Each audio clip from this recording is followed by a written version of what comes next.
You are now listening to Oversaturated, the podcast, hosted by Johnnie and Ralph. Now let's get it.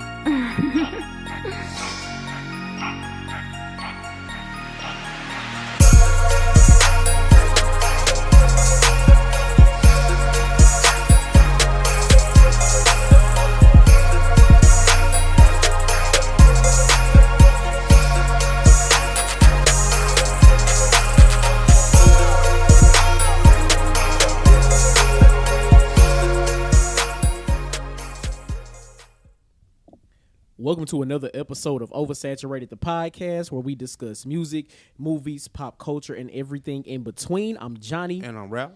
Welcome to episode number 202. Man, 202, man. I'm Roll Tide Ralph this week, man. We back. We got to restore the terror, man. Y'all been talking crazy out here. College football, I don't care about none of that. I know we lost the game. I don't care about none of that. We back. Fuck talking about. War Eagle. I don't even know Auburn record. I just like to say War Eagle. That's crazy. New listeners, please follow us on all social media. Facebook, just search Oversaturated the podcast. Twitter is Oversat Podcast. Instagram is Oversat the podcast. And our email is oversatpodcast@gmail.com. And please be sure to check out our website, oversatthepod.com. Anything you need to know about OS is there. Yes, sir. If you want to follow us individually, I'm the Mind of Ralph across your social media sites. Look, I like the way you switched that up. On Twitter /X, I'm JON 2_ the letter B. On Instagram, I'm JBS_ESL_AAMU. And special shout out to WDJYFM 99.1 in Atlanta. ATL. Shout out to OS Gang out there in Atlanta, man. Yes, sir. Johnny. My guy. What's going on, man? Man. How you feeling? Listen. Your boy's exhausted. Listen, I've been outside. I've been outside like the last 3 days. It's crazy. It's crazy, man. It's crazy. Mm-hmm. First of all, I do want to go back a week. I know I talked about it briefly last week, but I went to Music at the Intersection Festival here in St. Louis, and I was really happy I got a chance to see Grandmaster Flash actually DJ. So that was dope. Like to see him actually play the song, the message to me was amazing. It's just the hip hop brain is like, wow, this is amazing. So the whole festival itself was dope. Saw a lot of great acts, a lot of great DJs. So I do just want to shout out Music at the Intersection. So that was dope as hell. But man, I've been busy, man. I've been busy. Getting my putting my corporate jacket on. Went to a golf outing on Friday. Oh yeah, man. I seen you, man. Look, I played. I was about to say, Paul, getting you stroke on. That's funny. But played a full 18 holes of golf. Oh, okay. Like so full 18. real. Like, Okay, I never in my life played a round of golf. Okay, so how was that? How was that experience, bro? Honestly, it was a really, really great experience, right? Okay.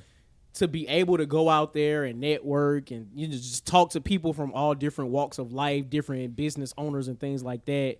I got invited to what's called a golf scramble, where it's a 4-person team, and the team collectively works to, do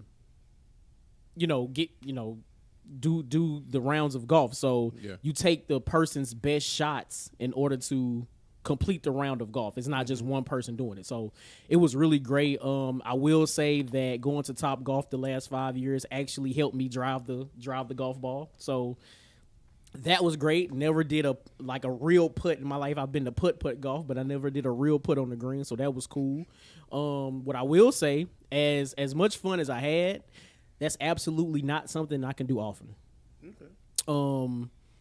18 rounds of golf is like a full work day. Like we started at maybe 9:30ish, and we didn't get it done to almost 4. Yeah. So I mean, it was cool, but like once or twice a year max. Like I'm cool on that. But the overall experience was amazing. Mm-hmm. I definitely encourage like everybody, especially from the culture, to just go out and play, go out and try it at least 1 or 2 rounds, because I mean the skills that it provides, it takes a lot of patience, but honestly, like the people that you can talk to, the people that you can interact with can honestly really change your life. I've heard people mention things like that in the past, but actually being in it is like, wow. Yeah. Like, damn, that's real. That's real. So that was Friday, and Saturday I played in a tennis tournament, first tournament in a while. Using wood rackets, like rackets back from like the 50s and shit. Like it was crazy. It was fun, but definitely different. Why it have to be wood? Why it can be anything else? Well, it was called the Woody Classic. It was just something something fun to do. Okay, I was something about to fun say. to do. Just some fun for the old school. No, I'm not knocking you playing in tournament. I was like, but why? But why? is it wood? No, that was just the gimmick of the tournament. That's all. Say less, So man. yeah, Say less. a lot of older individuals, like 60 plus, were out there amongst individuals that are 20, 30 years old as well, all playing doubles, just having fun. The camaraderie was great. Gotcha. Dope event. So yeah, but no, I've been active. Been real active this weekend, and I'm exhausted. I ain't gonna lie to you. I ain't gonna lie to you. But we here to give you content, baby. Man, content over everything, man. Word. Me, I don't know. I could report on stuff, but it's just like, I just be outside. Man. I mean, it'd be like little light stuff. Don't. But I will say this: happy birthday to T. Friend of the show. Oh, absolutely. Supporter, day one supporter. For real. Any live event, anything OS has done, she bought shirts. So, happy birthday, T. We love you. Happy birthday. Absolutely. So, Absolutely. Shout out to her, man. What we doing, off the dome? Off the dome.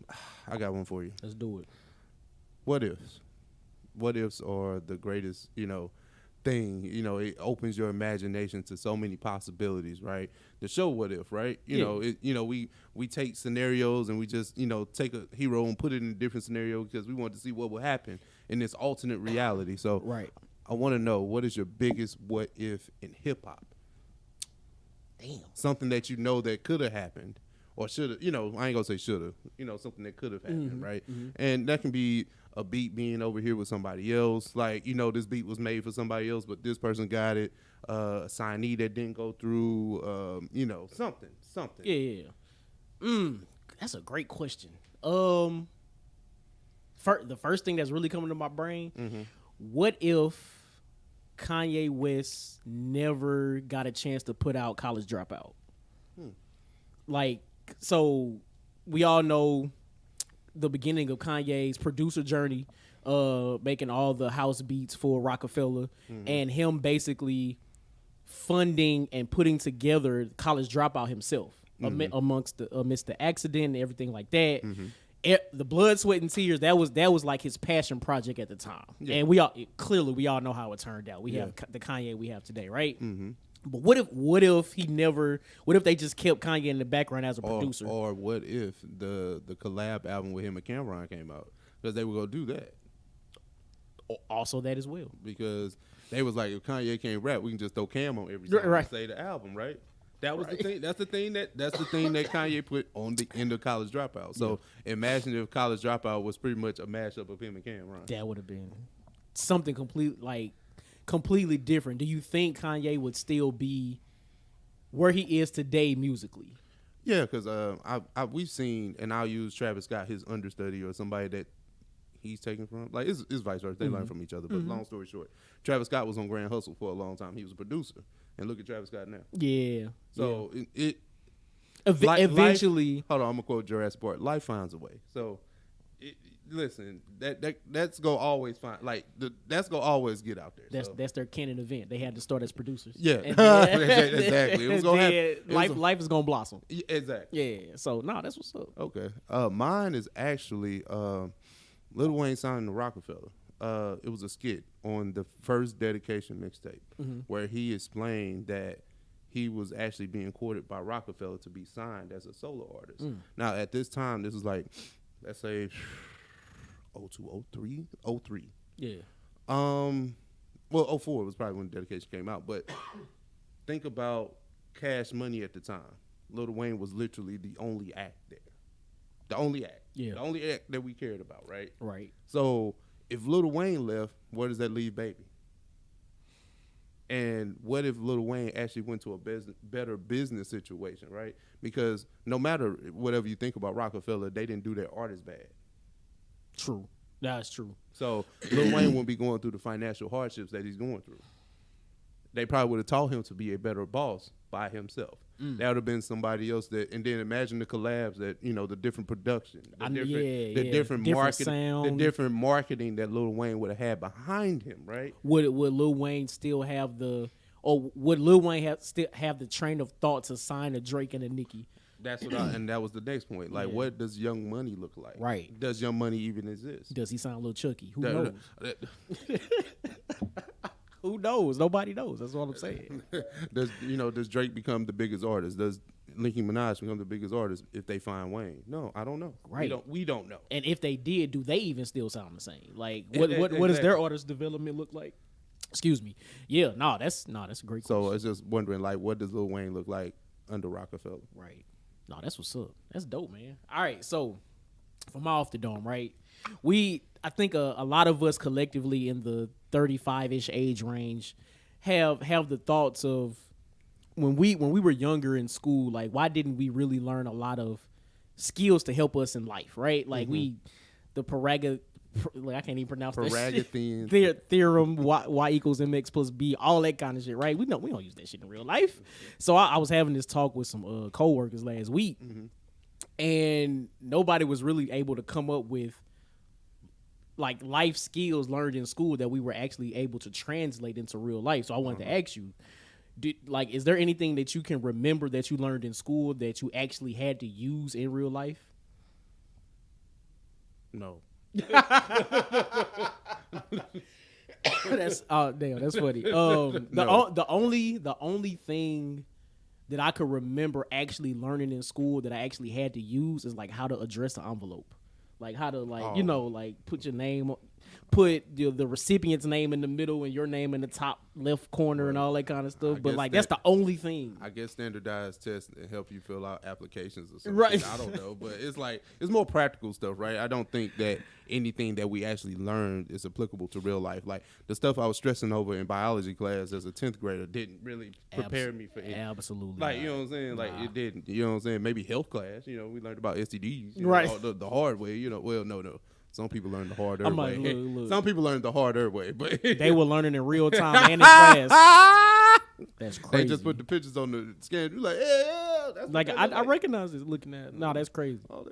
Look, no, but I mean, yeah, like teach the kids how to do a tax return. Do something. Like they need those types of skills in life. Like teach them what having credit cards actually means, like things like that, things that they can actually use once they graduate high school. How to read, and in college. How to read bills, how to read statements. Absolutely, man. What for real?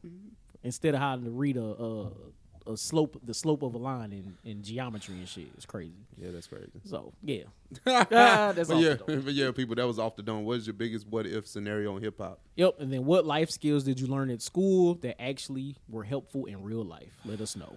OS Gang, what's happening, family and kinfolk? We appreciate you guys for tapping in, but we got a few topics here on the OS News docket this week. First things first, we let this get away from us. It's been discussed on every major platform, especially in sports world. Deion and the Colorado Buffaloes have taken over college football. They are currently sitting at 3-0, which will probably mean they'll move up a little bit more in the rankings. But Johnny, what you got to say about Coach Prime and the Buffaloes, man? Look, I'm only here for the entertainment. I didn't know what was gonna happen. I knew they were gonna come out with a vengeance because ever since Deion left Jackson State, it's been all these what ifs. Like, you know, he's never coached at a Power 5, and we don't know how he'll be on this level and all this kind of stuff. So we knew they were gonna come out swinging. We like, at least I knew that, right? But the type of success that they've had with these first 3 games, especially the game this past weekend against Colorado State, and them winning in double overtime, I don't know if anybody really expected this. I don't know. Nah. But has it been very entertaining to watch? Absolutely. They selling out their stadiums. They said one of those weekends, I think their first home game, which was last week, I think, brought $18 million to the city. Like, that's crazy, right? So look, it's been hella entertaining so far. First 3 games, I think the challenge level has like, because that Nebraska game was kind of nasty. But the first game and the third game, especially the third game, was very challenging for them and all the way entertaining for all of us. So we'll see if they can keep it up. Yeah. I'll say this: Coach Prime has definitely made college football fun. You know what I'm saying? Like I definitely enjoy that aspect. I got to sit here and just eat crow, man, because I didn't think not to say I didn't doubt his success. It's just like Buffalo, like Colorado, Boulder, Colorado, like that's what we doing. But it's lit up there now. I mean, no, it's going crazy. It's the prime effect. So no, that's what I was always critiquing. Like we've been through the whole HBCU thing. We won't rekindle that conversation. Clear, we see that Deion Sanders is the energy. Yeah. Oh yeah. He Oh is man, the energy. For He real. is the energy For sure. And a lot of people can't stand it. ESPN often, talks about the Colorado Buffaloes a lot, which I know that can irritate most fan bases. Mm-hmm. I just enjoy what he's been able to bring. He's made college football fun. The transfer portal has made Colorado very competitive in a short amount of time.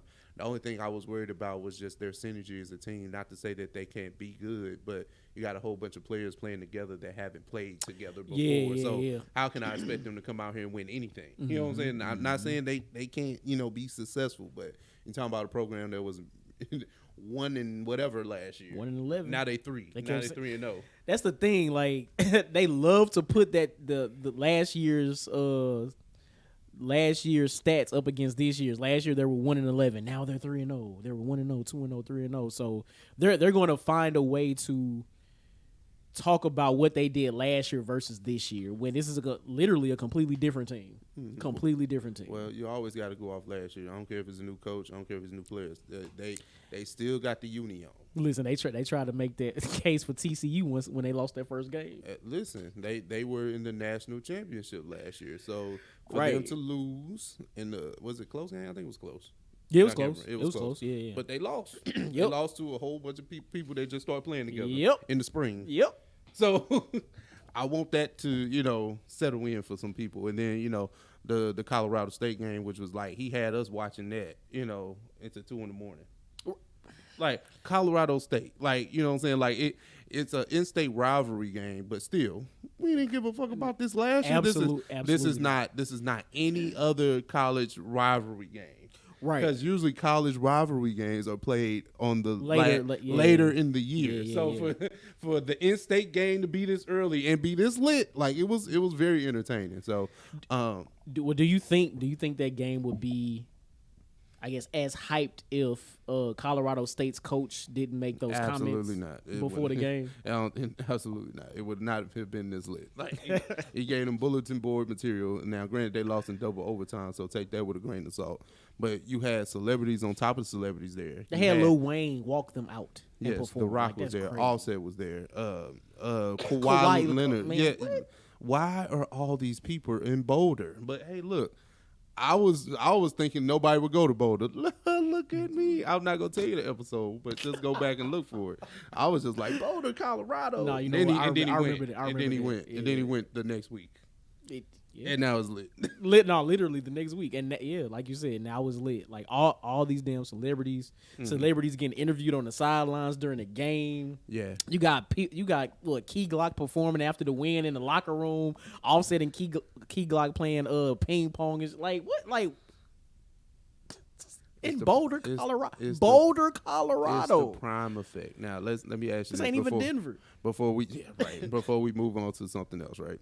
Now I know Deion. Like, well, we all know Deion. Mm-hmm. Where do you think he goes to another team in like maybe say like 3 years? Yes, absolutely. I imagine it's only a matter of time because I mean, Colorado Buffaloes. This is not the peak. This is not the top of where Deion can go, especially if he can be as successful or even more successful his years at Colorado than he was at Jackson State where it looks like he's already like on that path, right? Yeah. At least being as successful. And then I think the true challenge is going to be once his son graduates or declares for the draft, will he still be able to carry the same type of coaching abilities with someone that's not related to him? Will he still be able to do that? That's a fair assessment. Yeah. So I mean, well, he's been proven to recruit. Mm-hmm. That part is understood. But yeah, his son having the sons because both of them balling out, right? Yeah. But for them to have the level of talent that they possess, you know, okay, cool. And then they both have that pizzazz that, you know, only Dion can have. So for sure. I'm just curious to see how this journey continues for him. Like, yeah, all of us are, you know, blackity black. We cheering for Colorado, like, you know, we cared about their school last year. Yeah, we're all willingly bandwagoners to this hype train because we believe in Dion and his, you know, his ability and his, you know, cheering for his success. I'm just curious to see, because there's so many racial undertones, I won't even touch that. Just where does this go? What school does he choose next? Who benefits from the prime effect from that? Because somebody's gonna throw him a bag. Oh, absolutely. Like as the way Colorado throwing a bag, the next school. The next one gonna be even bigger. bigger. But the thing is, it's gonna be one of those blue blood schools, and that's where it gets real nasty. Because those alumni bases are. Listen, man, I'm a Alabama fan. Nick Saban has won 6 of them. Yeah. Let him lose another game this year. Nick Saban. Oh yeah. Listen, they're gonna be looking to get him out of there. Like he ain't he ain't a him. It's different down there, bro. So if they would run out Nick Saban, eat like that, like after bringing them 6. What you think? What you think they would do to Dion if Dion would even entertain coaching there? It's gonna be some. Because even as an Alabama fan, I wouldn't. No, you'll say don't do that. Don't do that. No. Are you saying no to Alabama specifically or no to SEC? Both. Okay. I got you. The only way he coach a SEC team is if it's unless it's a Texas team, and even then, it's got to be. It can't be the University of Texas. It got to be like A&M. Like it's got to be somebody like that. Because we go to because Texas has already had a black coach and they ran him off.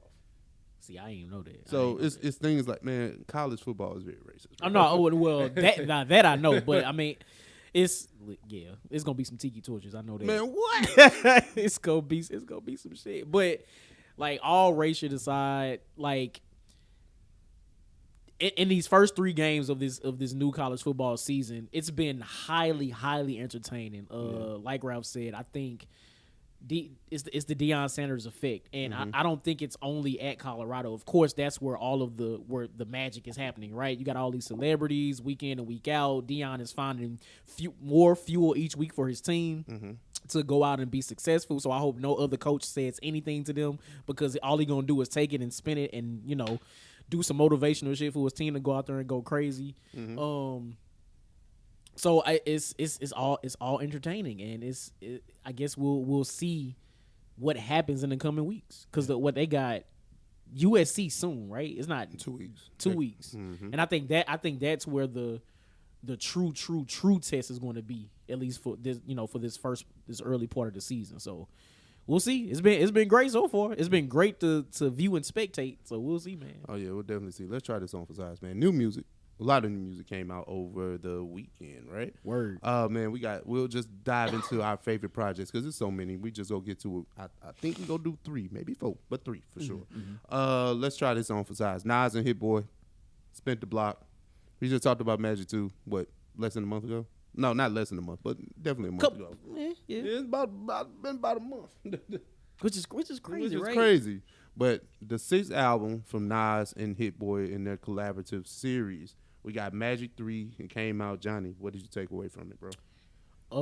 So I've only been able to get through the entire album once, the day it came out. But I did like what I heard.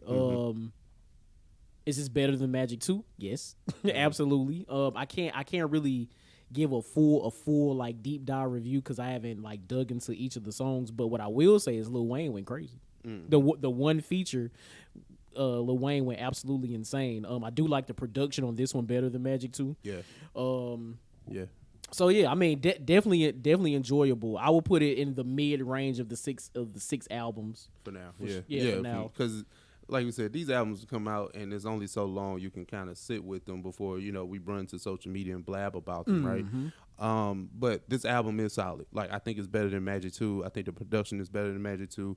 The content is the content. Like I think I get a lot of this, and this is no flack, this is no shade, but it's just like me and Hit Boy doing it again. Like I hear that a lot. We know. Like we know. Like you know what I'm saying. Like, but I mean he's doing his thing. Like I like 1-800. I think it was like 1-800 Hit Boy. Nas and Hit. Yeah, I like that one. Jodeci member. Then obviously the track with Lil Wayne. Lil Wayne went crazy. Hey, I like to say this. Lil Wayne has gotten a lot of our goats out of here on tracks. Yeah. We go count the L's he done gave Jay. All right, cool. He done got Eminem on the song. He done got now he done got Nasir on the song. You're right. I'm just listen, man. Look at Lil Wayne track record when it comes to these features, bro. Facts are facts. Facts are facts. But that's neither here nor there. But I think the album is very, very solid. I can't say good right now, but I mean it is good. But it's just like I don't want to, Yeah, we can't really deep dive. It's only been what 3 days, 2.5 days, something like that. And then honestly, I don't run Nas back like that. So you know what I'm saying? Like I could listen to it, and I gave it a fair listen. You know what I'm saying? Trust me, if I wanted to just come over here and say some bullshit, I'd say it. Right. You know what I'm saying? You know me, come on now. I know. It's just I'll give him the stack, bro. It's just funny. It's my surname. I wouldn't disrespect King Jones like that. That's my I surname. know y'all might be cousins. I know. That's what I'm Who saying. knows? That's my man's. But nah, listen. Magic 3, like you said, is if you gotta give that ranking of where it falls in the hit board discog, right? Mm-hmm. It's somewhere in the middle, right? Yep. And look again, averaging 2 albums for 3 years straight is crazy. It's wild, right? And then for these last 2 to come out within months of each other, like that's crazy. He even said in Magic 2 on one of the songs, we almost done with the next one. Like it just came out. What you doing? Hey, but no, look, when you locked in, when you got that passion, Yeah. and you can just you're Nas and you can put out these albums at the rate that you have, shit, do it. I like him feeding the streets like this. For sure. That's what I'm saying. I like him For feeding the streets. sure. Let's try this. Diddy, Love Off the Grid album. Came out on Friday. Johnny, what you got for Diddy? So first of all, this album is 1 hour and 24 minutes. So I'm gonna start with that, right? Mm-hmm. I've only been able to get through a third of this, just because life. I told you all the shit I've been doing over the weekend.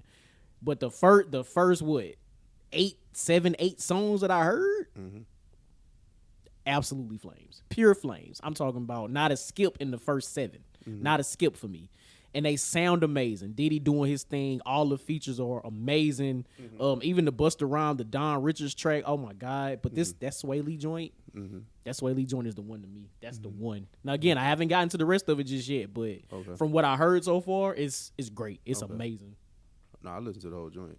Yeah, the whole joint goes. It goes. And I'm not surprised. Like I said last week, Diddy is a producer first. Yes. So I gave him his credence in that regard because that's what he always was, like a producer. He just happened to turn businessman, mogul, all that other shit. Yeah. You know what I'm saying? Yeah. Nobody asked for the artist, but he is a producer first. So when he gets out the way and let other people cook, because that's what this album is. It's a glorified DJ Khaled joint, right? I thought the same thing. Diddy let other people cook. Like now you gonna see Diddy and Jazzy, Diddy and this. Yeah. But it's really Diddy curated an R&B album full of his favorite people that he can get out there, right? Yep. That's pretty much what's happening. And I like the fact that he could have got Usher, he could have got Chris Brown, you know what I'm saying? He could have got those guys, but he didn't. Yeah. He went and got Don Richards back, for Dirty Money Reunion. He went and got, Jazzy for 2 tracks. He got Justin Bieber on here. Like, he got her. Like, he got Jasmine Sullivan. Like, all these songs go low as the keys. Yep. I see Ty Dolla Sign's on here, Tiana Taylor. He did the song with Tiana goes crazy. That's to me. it? That to me. Okay. I'm not hyping nothing up. But the album itself is a great R&B listen. And you can tell the money behind this with the music and the production. And the features itself, right? Like if you look at the label notes, it says Love Records, right? So that means he went to Arista, one of these big companies, and said, "Hey, I need a new budget for this." Pretty much because it ain't Bad Boy, Right? So he got a whole new budget. So that budget went to this album. I love it. And then you got to think about the rollout, right? Which we'll get to a little bit later. Just talking about the MTV Awards. Because on MTV got the Icon Award, or whatever the fuck you got, the Vanguard, whatever Some you shit, got, something. whatever you got. All right, cool. That the publishing's talk. Like Diddy's been in the news for all the right things as of late. Right. So this only adds to the album rolling out, and the album is good. Like you can say whatever you want about Diddy as a businessman, as a person, or whatever, but that music, the music is the going. music. The music goes, and it's not because of him. I mean, he might have orchestrated the shit, but it ain't. I can't point out one Diddy falsetto on here that I like. That's funny. He letting it sounds like from the features that he has on here, he's letting the features do their thing. Whatever you know the features for, whatever the features are good for, they are in their bag and what they do the best. Yep. So again, I like that Swae Lee record and the Jazzy record.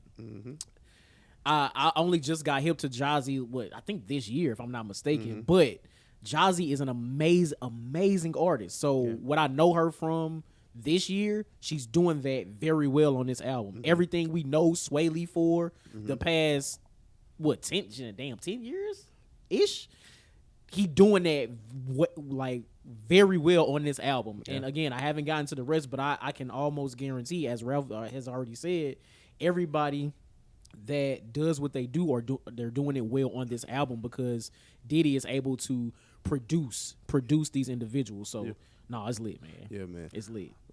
Last but certainly not least, on the new music release, did you get a chance to listen to Burna Boy? I have not. Okay. I have not. Talked to me about it.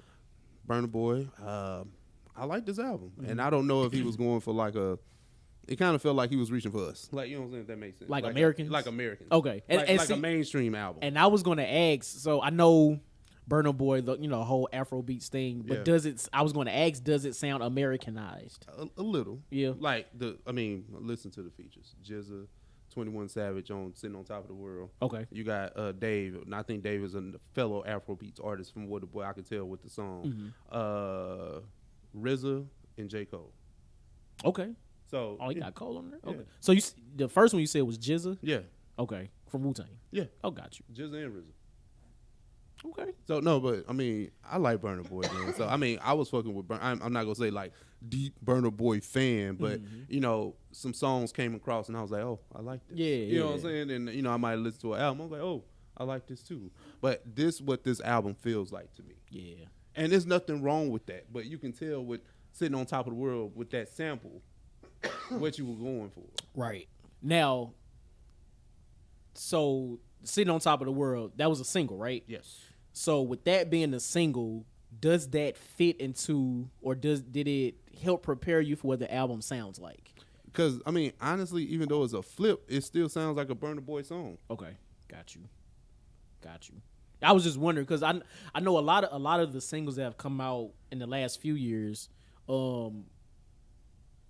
some fit well into the sequencing of the album, but some kind of like stood out like a sore thumb-ish. So I was wondering if that particular single flowed well with the album, or did it sound different, or did he try like different bags or what? So just curious. It just feels like a commercial Burna Boy. That's what it feels like. If that makes sense. Got you. But I told them I like the album. I like it. That's what's up, man. Let me download that right now. I got a road trip coming up. I need something to listen to. Yes, sir. Man, let's try this out too. Man, since we talked about music, right? Let's try this out. Quavo wants to revive the mixtape era. He says the mixtape era needs to be revived. That Piff, all those mixtape sites. What do you think about, for one, the mixtape era coming back, and then two, Quavo being the voice behind this? I'm not mad at it. I'm really not mad at it. So, not exactly sure how that would work in the streaming era. Yeah. But if they can find a way to. If they could find a way to put out mixtapes without the whole legalities around like what streaming is, getting samples cleared and things like that, then I think it would be dope. Now, is he talking about mainstream artists putting out mixtapes? Because has the mixtape era really died? Now, granted, I haven't really listened to an actual mixtape in a long time. Because streaming albums all come out all the time, so I don't know. I like to think people's throwaways are mixtapes. Okay, I'm not mad at that. Like when 38 Special just puts out a joint, right? It's a mixtape. That's a mixtape, bro. Okay, all right. So you have listened to a mixtape. Oh, you just there haven't you heard go. a DJ bring it back or yell or any gunshots, like that. Yeah. So they're disguising them as EPs. Yes. All right, there we go. Okay. We didn't even know what an EP was in 08 when mixtapes was coming out. No, then all of a sudden the shit changed. No, you're right. So that's how I look at mixtapes, right? Now the thing with that is it's just trying, like you said, the legality part, like samples being cleared, because the things that got mixtapes by before they kind of, the feds kind of swept in, you know, DJ Drama, all that great stuff. You know that story. For promotional use only. Mm-hmm. So I can sample this. I can, like, some of the, I got it's some dope samples out here that will flip, but you can never get $1 off of it, right? Like, quote unquote, like, it's this guy called Young Noah out of Atlanta. Like, he was, you know, he tried to get on. It was probably like 06, 07. Mm-hmm. They did a flip of Cater to You. The beat is cold. Okay. But okay. you gotta get that. You gotta get that clear, my boy. Gotta pay for that. Yeah. Now that song would have went if it was able to be put out properly. But see, that's the thing. But that song lives on the internet now. It lives on YouTube. So, okay. I guess what's our actual definition of a mixtape? Because I guess in my eyes, if we have original beats that don't have a sample, like, you know, there's a producer, there's a beat maker that just cooks up something real quick without a sample, and then somebody raps over, makes a song, and does that 4 or 5 times, is that a mixtape? I thought mixtapes were free of song construction. Free of song construction? Yeah. Like, okay, like you take, let's just say somebody takes the grinding beat, right? Like the actual grinding beat, and just does a freestyle over it, and does that with 4, 5, 10 different actual beats, puts that out as a project. That's a mixtape, right? Yeah, that's what I was doing. Okay. Because it's kind of like, okay, like, because mixtapes are always like the best ones that you can think of, right? Always are a mix of freestyles over someone else's beat, a jacking for beats, and then maybe an original song or two. Yeah. That's pretty much it. Right. It's like a throwaway track. Like, this ain't quite make the album, but here you go. Like, you know what I'm saying? Like, that's how I look at a mixtape. Now, from Quavo's quote, if that's what we getting, I'm all for it, because I would love to hear Benny the Butcher over whatever mainstream beat is out right now, just a freestyle or some shit. I would love that from our mainstream artists now. But that would be fire. This is the thing, right? Do rappers have throwaway bars these days? Shit, I don't know. Like, you know, no, we know where to go to get the bars, right? But I'm talking about the people that could really get the culture popping. Because technically, a Benny, a 38 Special, a Ransom, those guys will go rap. Understood. Yeah. But I'm talking about, like, the mainstream people that really get shit shaking. Or would they be able to just throw away bars like that? Case in point, Lotto. I've seen countless Lotto freestyles, LA Leakers, Swae, all this kind of shit. Lotto has bars. Lotto can rap her ass off. Yeah. But her albums are not that. She may have a track or two where she, she going crazy. Yeah. But she on her mainstream shit. I am not mad at it. Get your money, right? A Lotto mixtape will go crazy, because all she got to do is just rap. She don't have to worry about looking good. She ain't got to worry about her image. She ain't got to worry about catering to a certain audience. She ain't got to worry about none of that. All she got to do is rap. I would love that. Megan Thee Stallion too, because Megan can rap, but that's not what their music is doing for the mainstream. And again, I'm not mad at it. That that get your money, but to feed us, let's rap on these mixtapes. I would love that. No, I agree with the, let's come to rap. You know what I'm saying? Let's come to rap. Let's see how, because let's see how Lotto sound on some boom bap shit. She might go crazy. That's what I'm saying. Because that's what the mixtapes are for. Exactly. For you to do something that you probably wouldn't do on your buy this album or stream this album from me. You know what I'm saying? So, I mean, I would love to see that. It's funny when Quavo comes out and say, because I ain't, like, Quavo just dropped the album, bro. Why you ain't do a mixtape? But what will it take? Like, and this is just a question I'm not expecting you to answer, but what would it take for mixtapes to become prominent again? It's going to because when you got DJ Drama linking up with mainstream artists and then they do their version of a Gangsta Grills, what shit? I know. What we doing then, bro? Listen.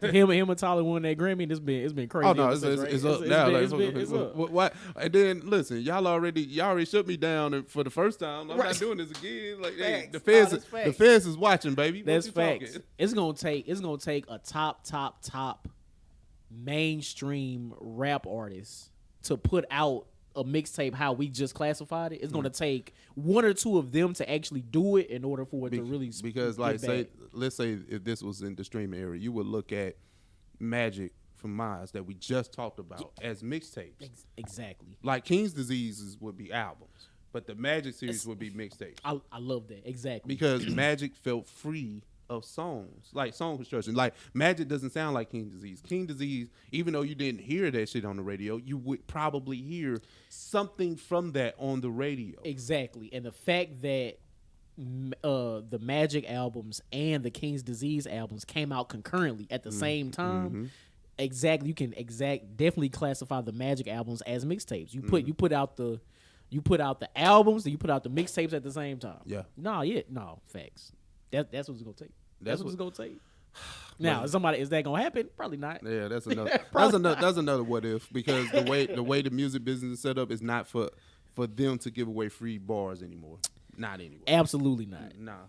But damn, just imagine you can like tour that shit. Like that's crazy.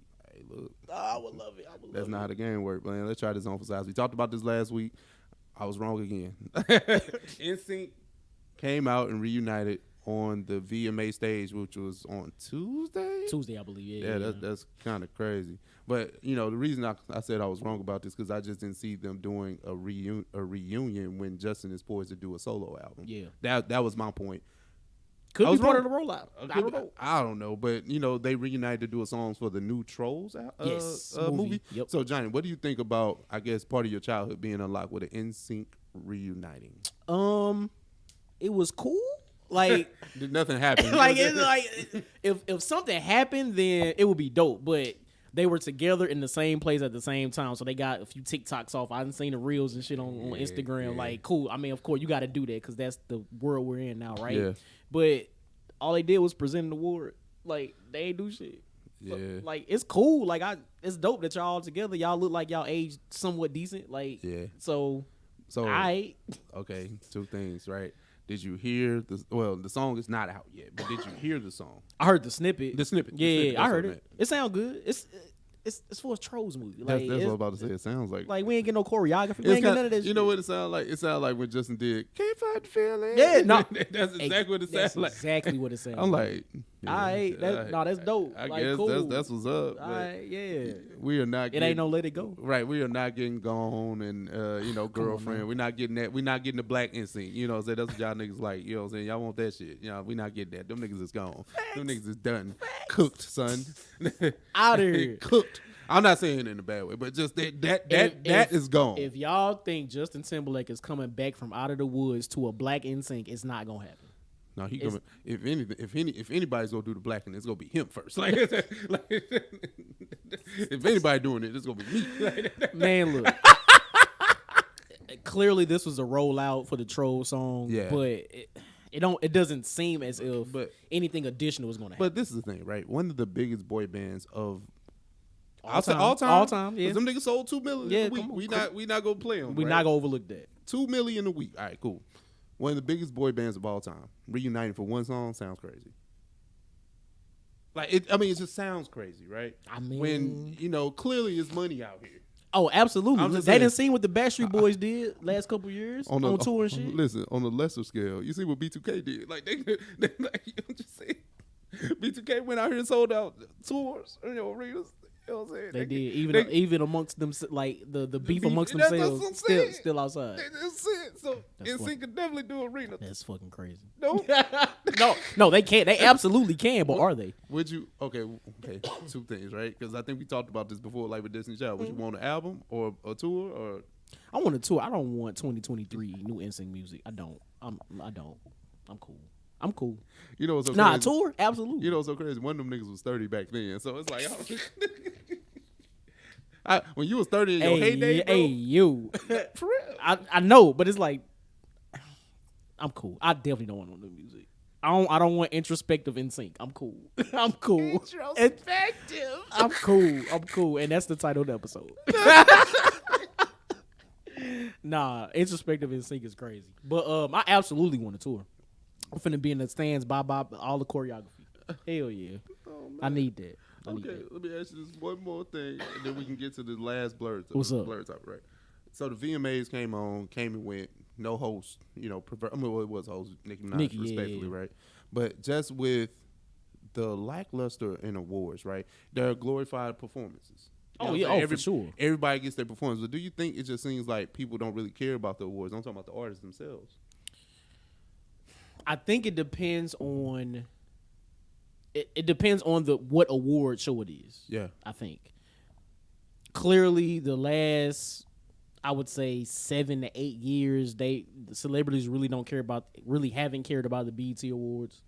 Not even really the hip hop awards for real. The VMAs have steadily been on the decline with celebrity appearances. Taylor Swift gonna get her life every time, so shout out to her.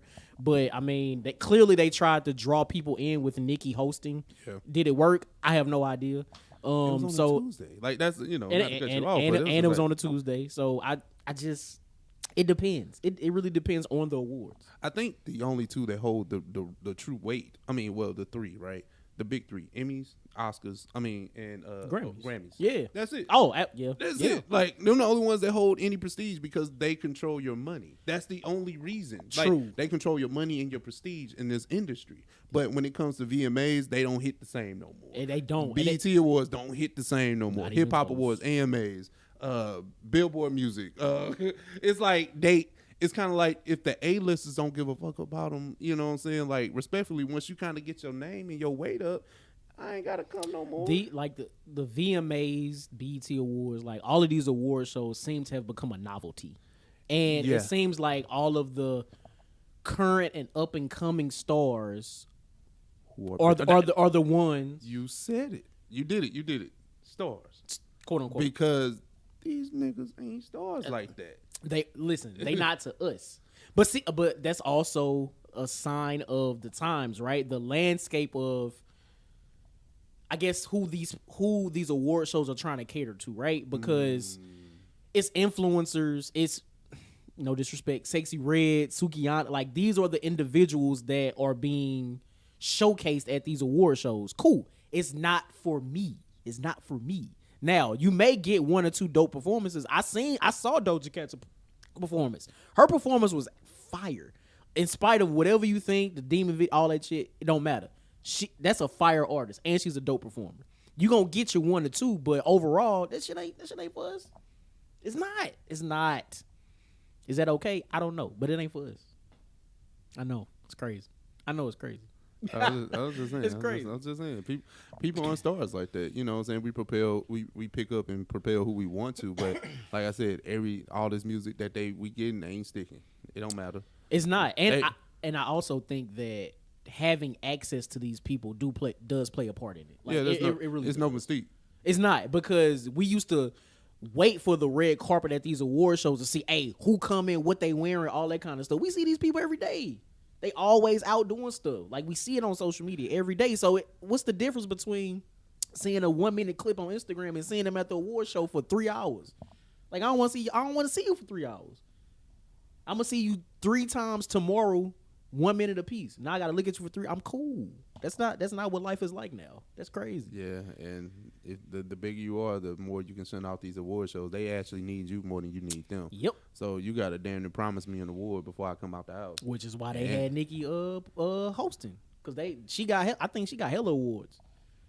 I don't know how. Okay, whatever. See, exactly. Exactly. All right, you holding them hostage? Like, you can let the young girls have that. That's crazy, Nicki. Nah. No, and she debuted some songs off her upcoming album. So, come on, you got to give something to get some, I guess. You're right. Because Nicki is Nicki, so I just crazy. Still calling out people, but anyway, that's neither here nor there. Long story short, last thing on the docket, we'll try to get up out of here with this Blur Topic Blur segment. DC has dropped Aquaman trailer. Johnny, what's it called? The Lost Kingdom. Yeah. Okay. Oh no. Yeah, Aquaman and the Lost Kingdom. Yep, okay, you're right. right. Yeah. Talk about it. So what you got for this? Trailer came out. What you got? You know what?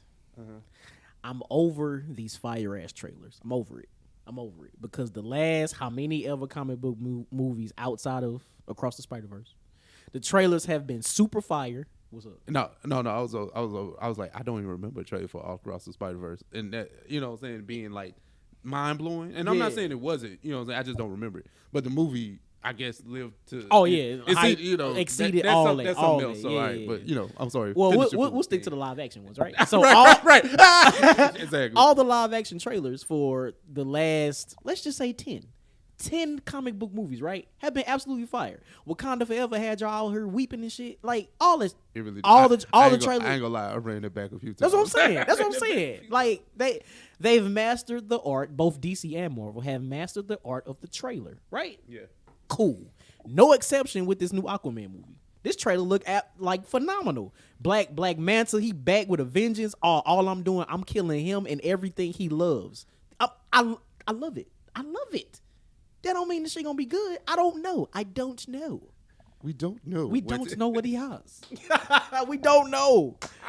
That's what I'm saying. Okay. The trailer looks good. Yeah. You know what I'm saying? The CGI don't look like it was CGI. Like, you know what I'm saying?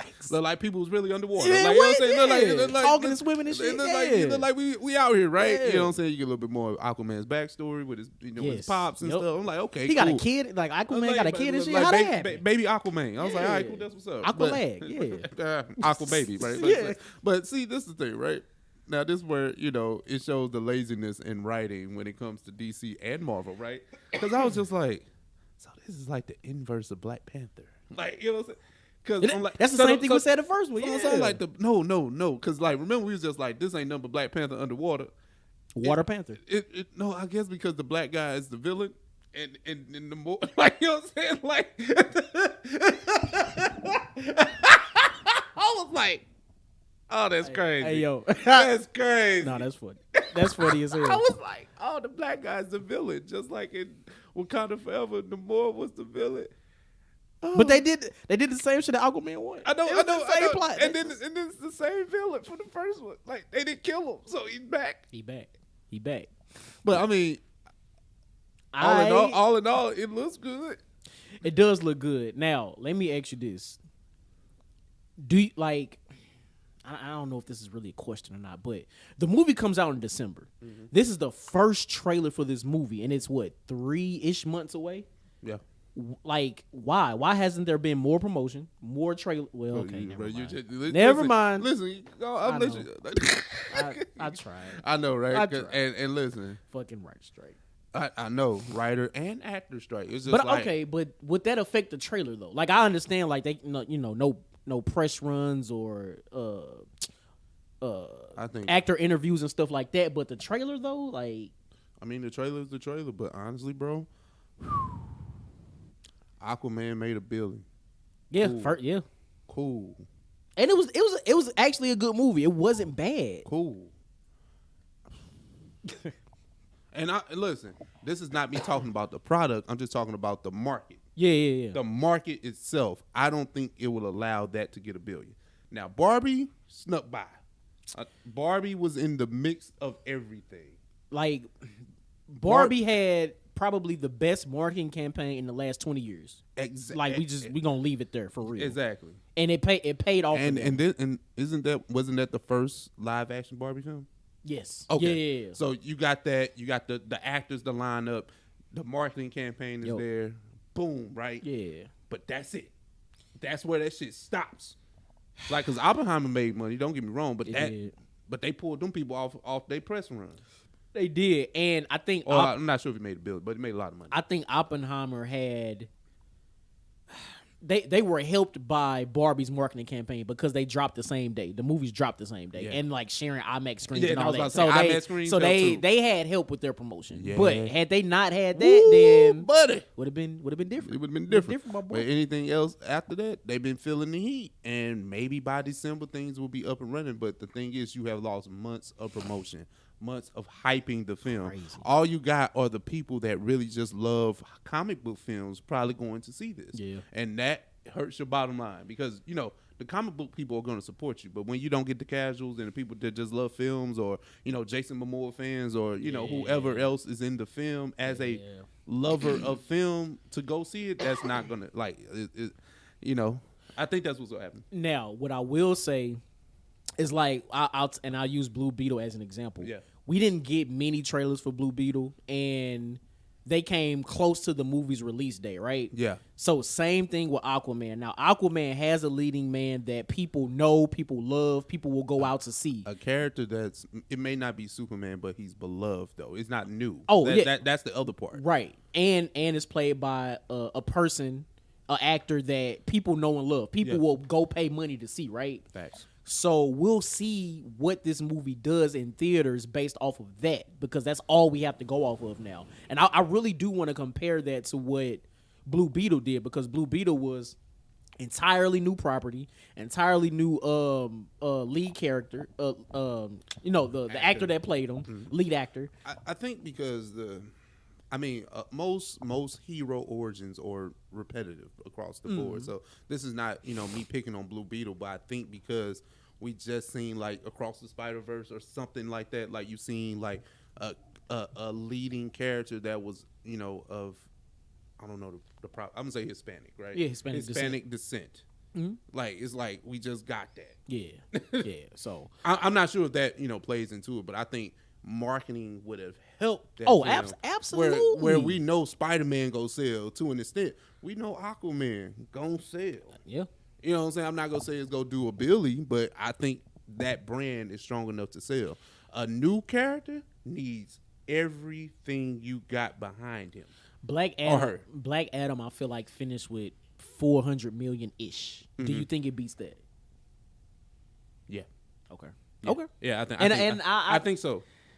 But the thing I can agree with that. I can agree with it, even though I don't think it's a highly anticipated sequel. I don't think it's highly anticipated. I think people go watch it, but I don't think it's like, oh my God, we were waiting on. I was about to say Iron Man, Aquaman 2.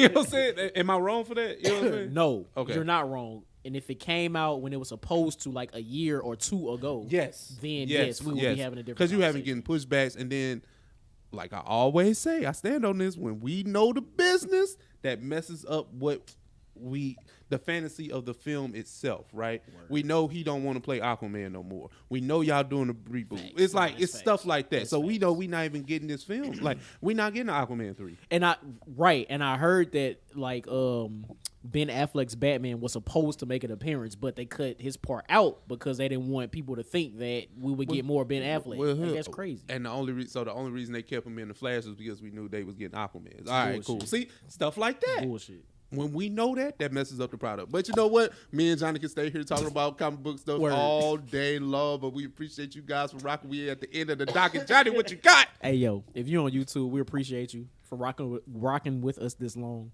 Hit that comment section. Let us know about any of the topics we discussed today. Yes, sir. Hit that like button, the subscribe button. Make sure you share this with your people. Yes, sir. All right? We'll catch y'all next week.